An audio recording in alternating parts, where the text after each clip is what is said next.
All right, I say he is risen. You say he is risen indeed. He is risen. He is risen indeed. My name is Mark Ashton. I am the lead pastor here at Christ Community Church, and it's so good to be here with you. My favorite candy, Easter egg candy, is jelly beans. So jelly beans. Any jelly bean lovers out there? Yeah, just straight sugar. Just give it to me straight up. Red jelly beans. Anyone big rally? Yeah, give me all the reds. That would be fantastic. So, Easter is an awesome time, celebrated all different kinds of ways. What I want to do is I actually want to start my message with another little, turn to your neighbor type of thing. But mine's really simple, should only take a couple of seconds. I want you to turn to your neighbor and tell them the day and month and year that you were born. Day, month, and year that you were born. Now, I know some people, are freaking out already. I don't tell the year I'm born. Just lie. Okay, just lie. I give you pastoral permission. There will be no lightning for lying about your birthday. Turn to the person next to you. Tell them day, month, year. Day, month, year.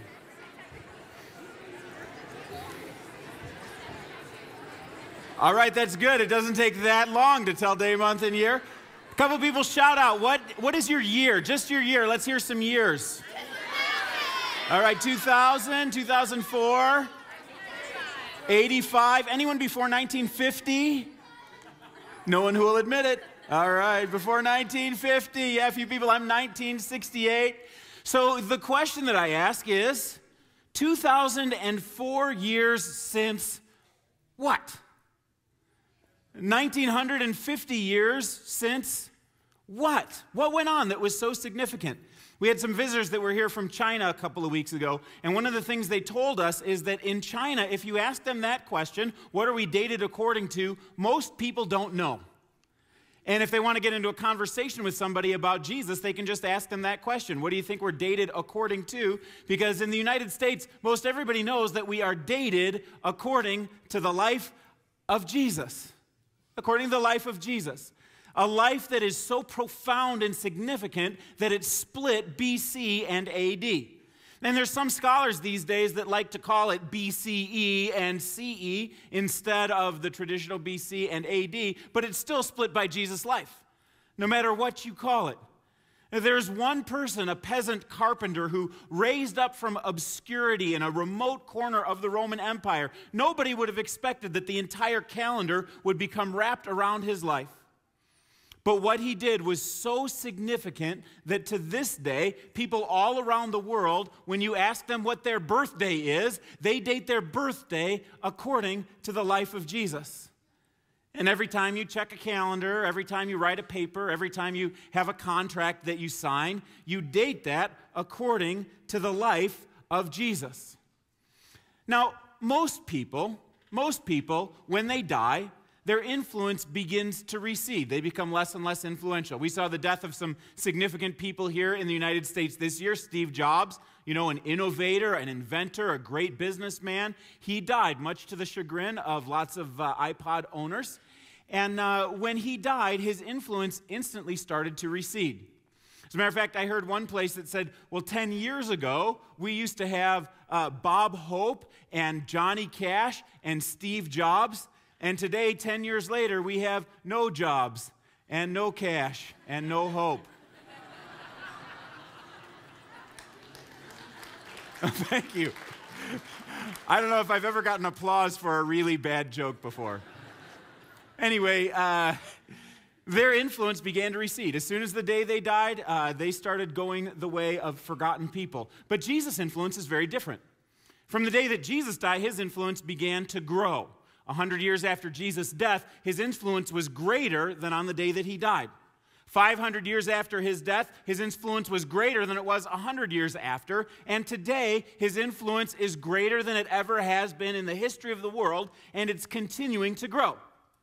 His life is different than any other life on planet Earth in regards to this. So what makes a life such that the entire calendar will be dated around it, and it'll be the most influential life in history?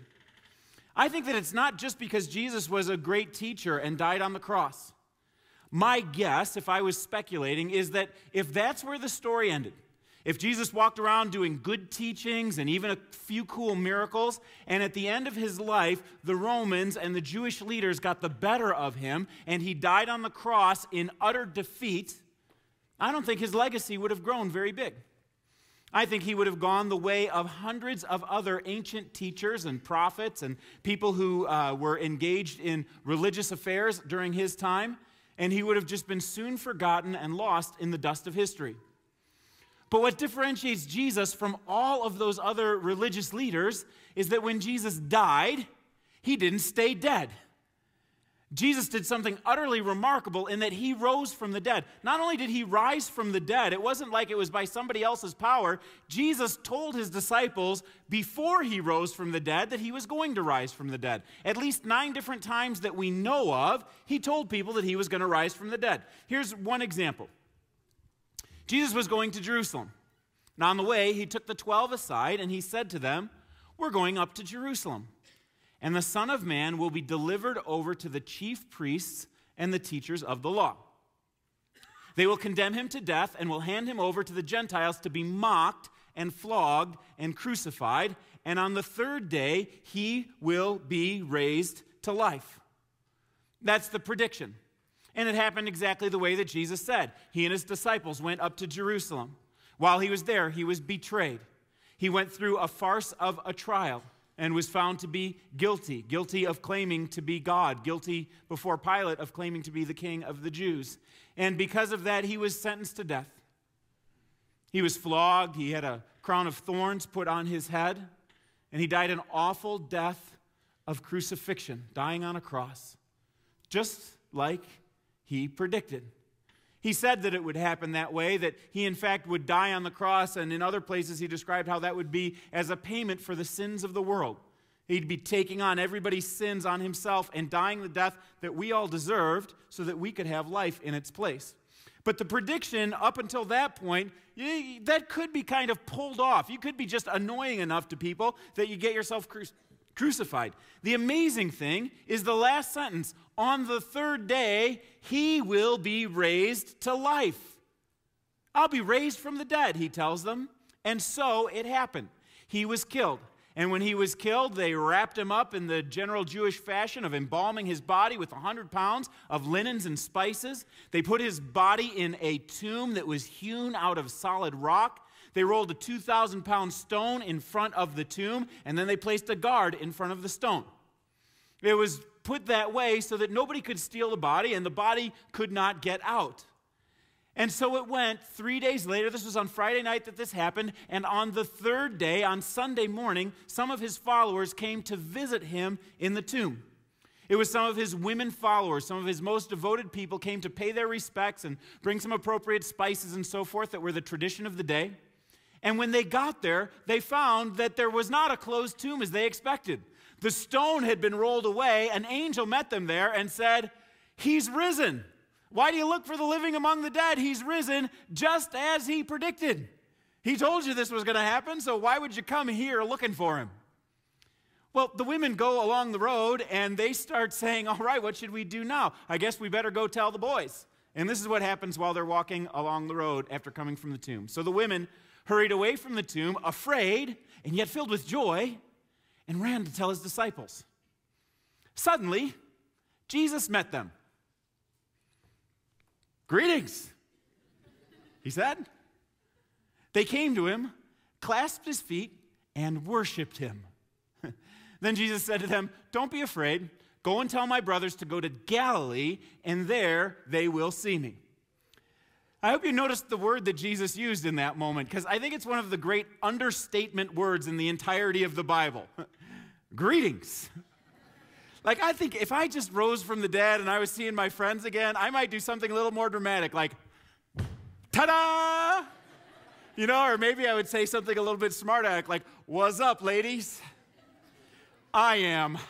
Or I just, hide around a tree and scare the bejeebers out of them, Something creative. But Jesus just kind of understates it, like, "Hey, greetings. Like I told you 9 times I was coming. Weren't you expecting me for lunch today? Greetings." And then he gives them a job. He says, "Go tell the guys. I'll meet them up in Galilee, back at our old ministry headquarters. We'll meet together there."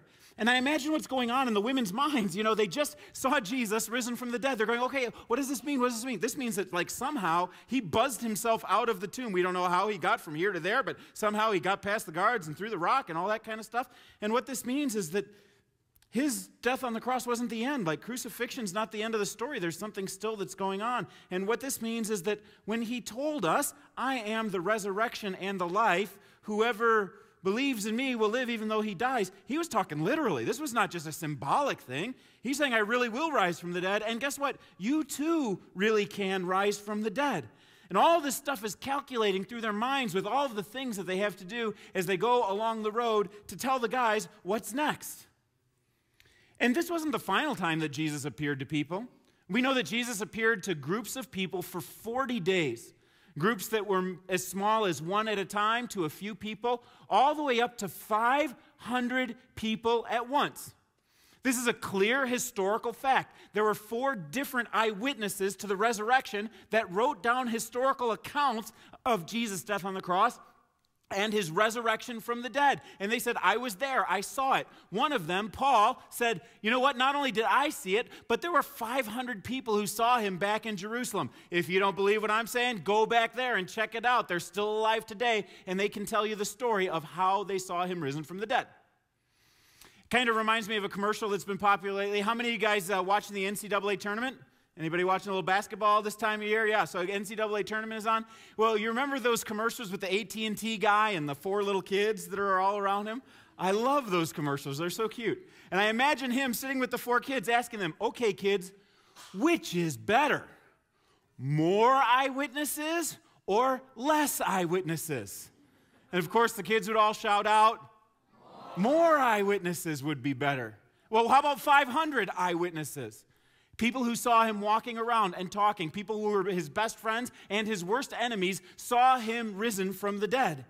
And they began telling people, and it changed the world. You see, the resurrection is a fact that really happened 2,000 years ago, and this changes everything. Because this fact rewrote the rules. I mean, think about the laws of physics that were broken by Jesus rising from the dead. Like when you die, you stay dead. Well, all of a sudden that rule is broken. Or that you can't walk through walls or buzz through tombs or get out of 100 pounds of linens and spices without outside help. Jesus broke all of those rules in that moment. You think of the rules that were broken by Jesus in that time, spiritual rules, physical rules, rules of biology and physics, they're too hard to number. But for the balance of this message, I want to talk about 3 of them. 3 of the rules that were broken by Jesus when he rose from the dead. The first one of those rules is this one right here. Rule number 1, you only live once. You only live once. And of course, if you take the first letter of each of those, you have a phrase that's been popularized in 2012. The phrase is YOLO. YOLO. Now, YOLO was originally kind of a good idea. I mean, it was people saying, look, if you've only got one life to live, then you may as well make your one life count for something good, for something meaningful. But over time, that phrase YOLO kind of became an excuse for doing reckless and stupid things. Every time somebody wanted to do something dumb, they would just put YOLO at the end of their tweet and think they're cool from doing it. I imagine maybe if Nemo, was around, if YOLO was popular when Nemo was around, Marlin would yell at him, don't touch the boat. And of course Nemo would shout back, YOLO, Dad. And off he goes. Jack Black said about that phrase YOLO, he said this, I'm fairly certain that YOLO is just carpe diem for stupid people. My favorite of all of these is this one. What if intelligent people created YOLO to kill off all the idiots? It's a little bit of insight in that one there. Well, the idea is you only live once. And this is inherently obvious to us, right? There's few things in life that are more certain than death. There's the phrase that, the 2 certain things in life are death and taxes. And I'm fairly certain some people don't pay taxes. But death is certain for sure. You can count on death happening. There is going to come a day when your heart will stop beating, when your brain waves will stop forming, when you will not be in the same kind of position that you are right now. And this brings about an awful lot of fear in many people. Back in Jesus' day, people had different ideas about death. Most people thought the idea of death is you just die and you get buried in the ground and you rot and that's the end. There were many people, particularly the Greeks and some of the Jewish people as well, who believed that there was a place of the dead called Hades. and that when you died, you would go to this place called Hades, and it was kind of a one-way ticket to a dark and shadowy existence that you never, ever escaped from. The Romans during Jesus' day were afraid of death. As a matter of fact, one of the top rules for the city of Rome is no death was allowed in there. They didn't allow dead people in there. There were no funerals allowed in there, no cemeteries in the city limits, no cremations were allowed to happen in there. In fact, just outside of Rome, they had another alternate little city called the Necropolis. And the Necropolis was a place that you were supposed to take your dead people and all of your dead events in order to take care of that so it would never come in the city of Rome. Why? They were afraid of death. They didn't want to be close to it. They didn't want to see it. They didn't want it touching them because it was a constant reminder of their own mortality.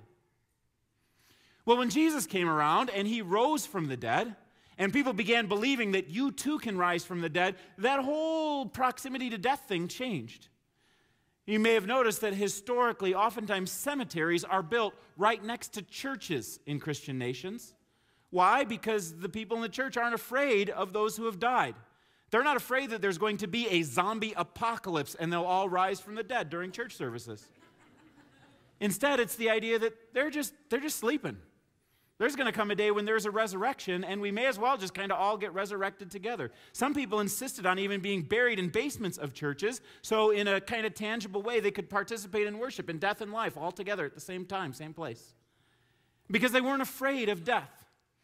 In fact, that word that we have for cemetery that we use right now is borrowed from a Greek word that means dormitory.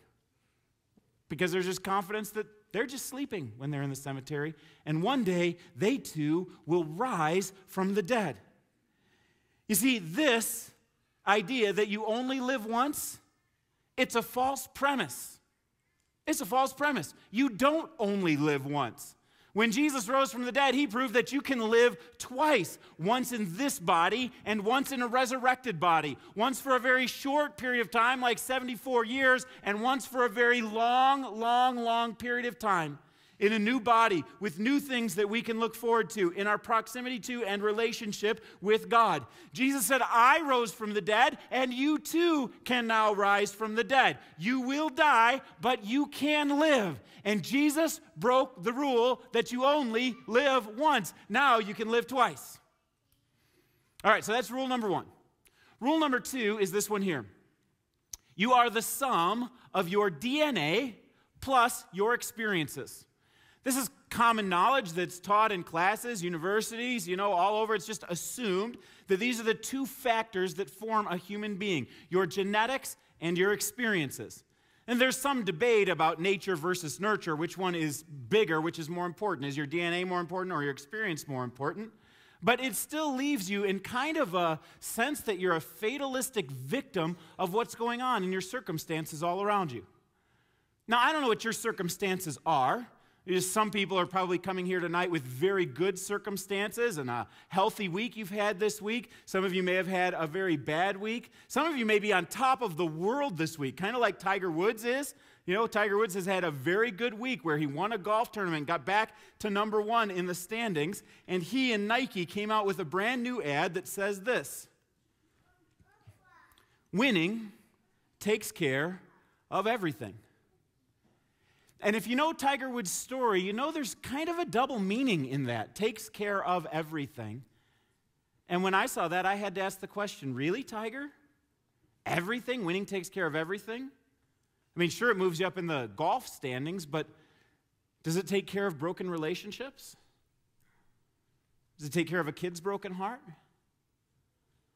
Does it take care of guilt? Does it take care of your relationship with God? I'm not sure that winning really does take care of everything. But when you're on the top of the world, it's easy to believe that way. There may be others of you who have had more of a kind of a blah existence this week. Matter of fact, you might think of your whole life as just a cycle of monotony. You've got the thing that you dreamed of, or maybe you never got the thing that you dreamed of, but one way or the other, you're in kind of a cycle of repetition where the same thing happens over and over. You wake up in the morning to the same old alarm clock going off, and you throw the same old sheets off of the bed and go into the same old shower. Once you're ready, you get in the same old car, and you take the same old route to the same old office, and sit in the same old cubicle, talk on the same old phone to the same old people. Go home, and you have the same old pot roast that you had last night. You go to bed in the same old bed with the same old wife. And you ask her the same old question. You get the same old answer. And you roll over and hit the same old alarm clock and set it up to go on the next day. It's just monotony. It's just monotony. And you wonder, can I ever escape this? And if you are, in fact, just the sum of your DNA and your experiences, you're kind of fatalistically determined to go a particular direction, and it never gets more interesting. But I think the resurrection changed all of that. Because what if there really is an external force outside of the universe, a spiritual force that can be invested into a sentient being that can help them to transcend just their DNA and their experiences? What if it is the case that the power of God can invade your life and make everything you do significant? What if it's the case that the 74 years that you have on planet Earth count for all eternity, and the things that you do here matter there forever? What if it's true that every time your life is a blessing to somebody else, every time you exhibit excellence in the workplace, every time you care for the poor or somebody who's wounded, every time you live a life of integrity, what if all of that counts towards an eternal existence that will go on forever and ever and ever? That makes everything different, doesn't it? It takes you out of the monotony into transcendence by resurrection power that invades your life and reinforms everything that you do. The resurrection made this possible. The resurrection rewrote that rule. It made you for not only a meaningful now, but for a meaningful eternity as well. You are not just the sum of your DNA and your experiences. All right, rule number 3 is this. Rule number 3 is you carry your own baggage. You carry your own baggage. It's interesting when I meet people, out in wherever I am, and usually one of the first questions they ask you is, what do you do for a living? And of course, I'm a pastor. I tell people that I'm a pastor. I almost always get one of two responses. Either it's the kind of heartwarming response like, oh, that's nice. That must be rewarding. And they pat your head, it's like you're a puppy. Good pastor.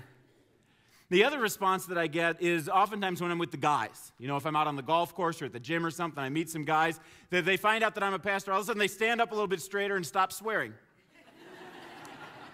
And, it's like insta-guilt came on them as soon as they came face-to-face with me. I find people have a similar experience with church. There's some people who will walk into a church for the first time and they'll just go, oh, this feels like home. It's a relief. I love being here. And other people just walk into the building, and it's like insta-guilt.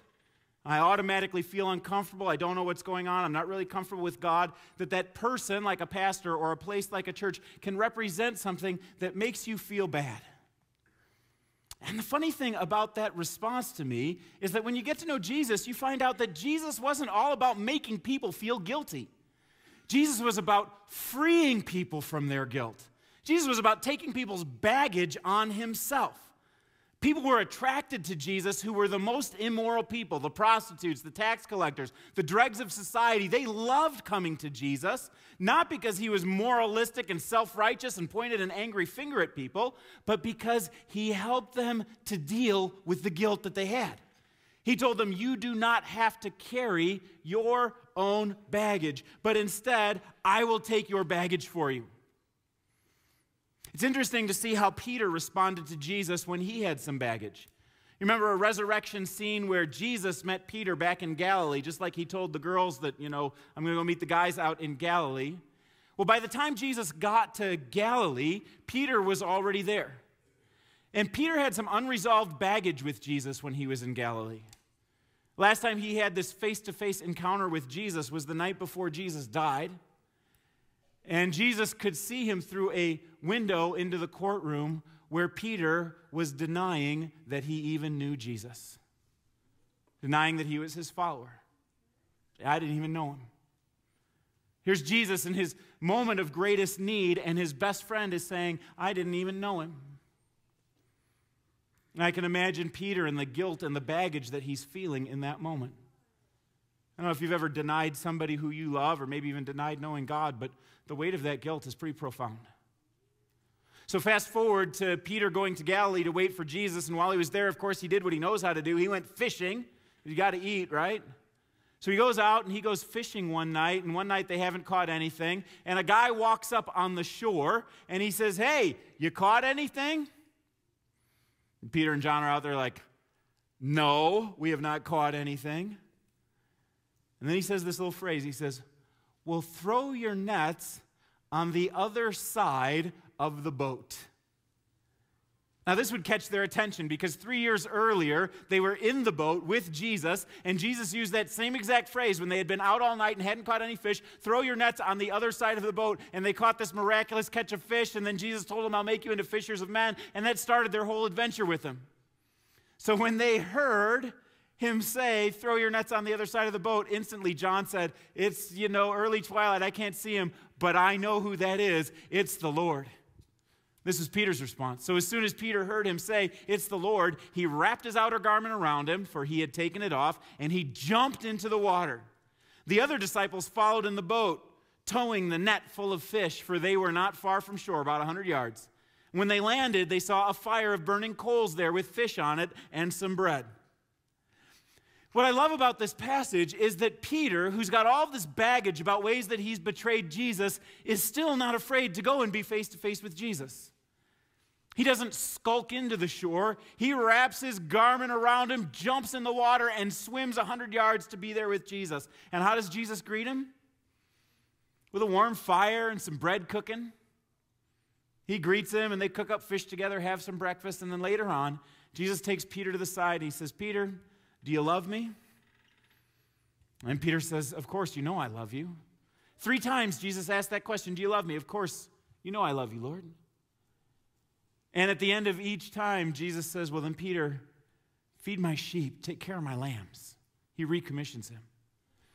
You notice 3 times Peter denied Jesus. 3 times Jesus reinstated Peter. He wanted him to be back on track. See, Jesus, when you come to him with your baggage, he comes to you full of forgiveness and reinstatement. That is just his M.O. As a matter of fact, Jesus one time said, "Come to me, everybody who's tired and has baggage, and I'll give you rest." That's what he wants to do for you. Take your baggage and give you rest. And Peter had this huge amount of baggage that he brought to Jesus. And what I've found is that people today similarly have baggage.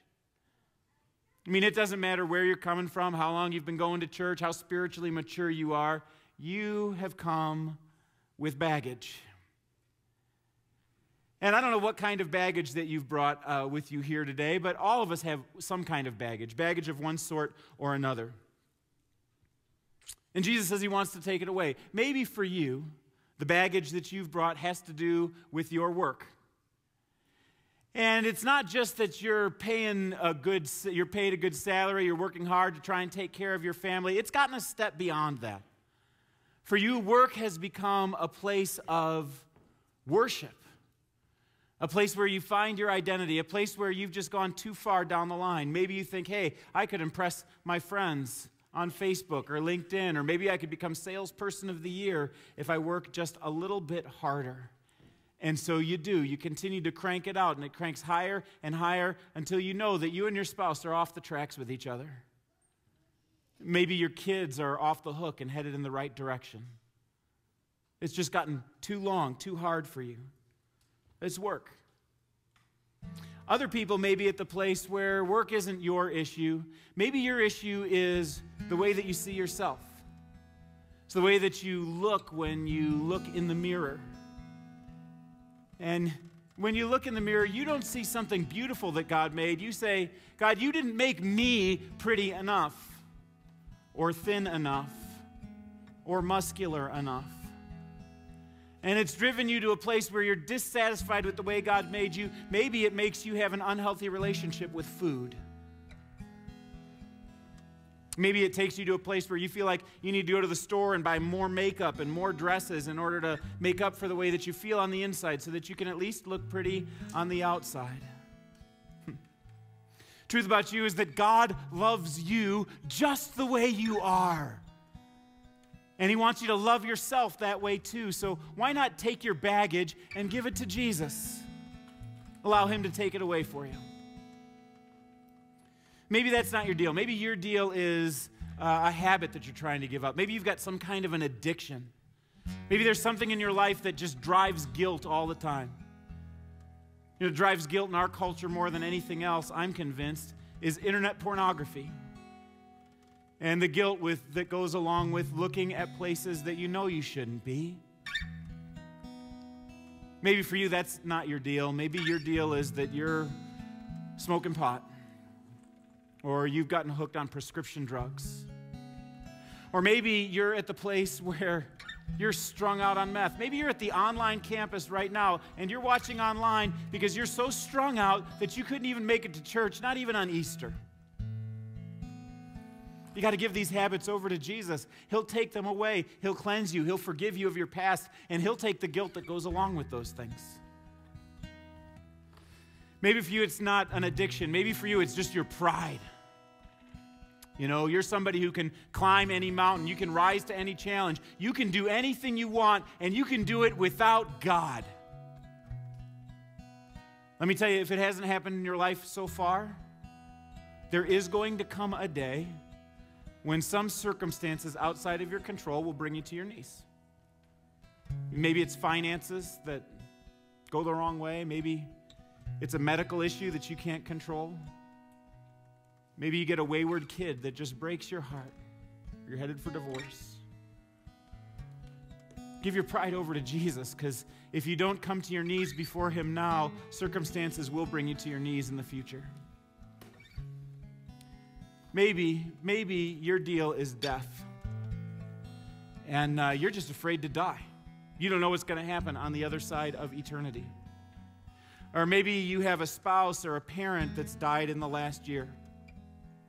Possibly you got a baby that died, and it just breaks your heart.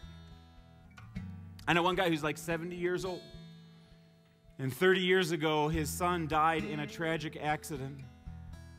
He drags that event around with him still 30 years later like a 50-pound dumbbell. He goes to church and stuff, but he just will never give that over to Jesus and trust him with his son.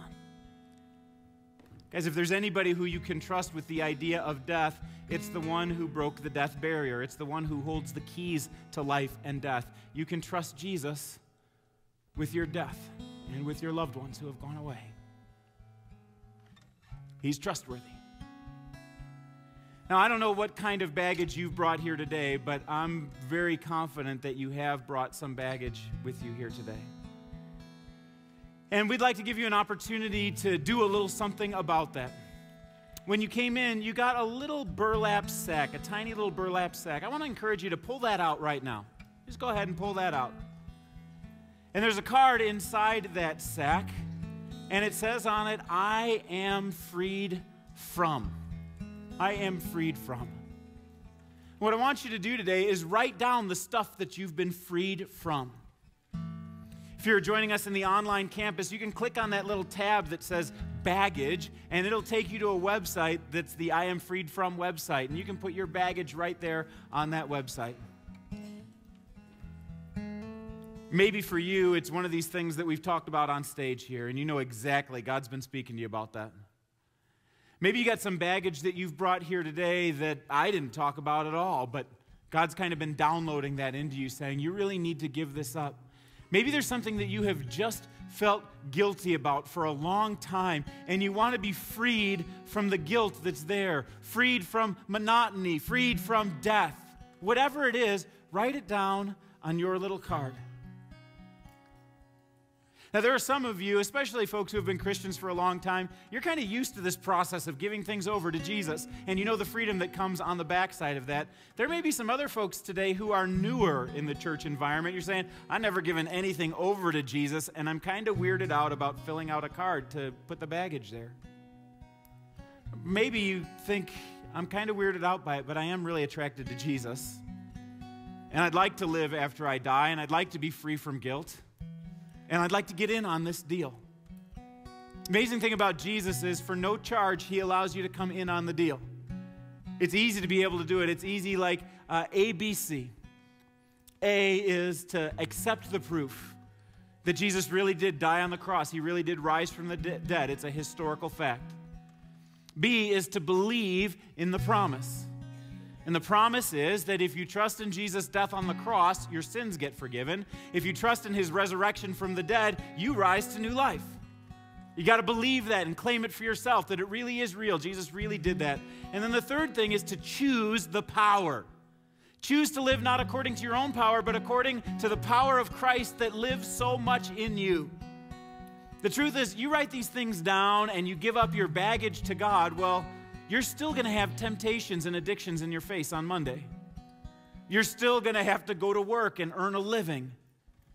But the difference is that Jesus comes and lives inside your life, and he gives you the power to make the choices all along the way that will put you in a place that's more healthy, more pleasing to God, the life abundant that Jesus promised us to have. You choose the power. Accept the proof, believe the promise, choose the power, and maybe on your cards you can just write down ABC as a symbol of what you've done. Or maybe you can just write everything on your card. I want to give everything to Jesus today. And what better time to do that than resurrection time, when Jesus broke the death barrier? So here's what we're going to do. We're going to give you a couple of minutes to reflect on this, and there will be some music that will be playing, and I want you to write these things down. Then in a couple of minutes, the ushers will come forward, and they'll be able to take those cards, and you can get rid of it. You can put it in the bucket that's got another sack in it and give that away to Jesus symbolically. Before you do that, just cinch the top of it, Pull that thing tight so that you know for sure. You say, yes, I've gotten rid of this. It's closed. It's a done deal. And then you can put it in the bucket as it goes by. So why don't you go ahead and do that now. Take a couple minutes to reflect and then fill out your little card.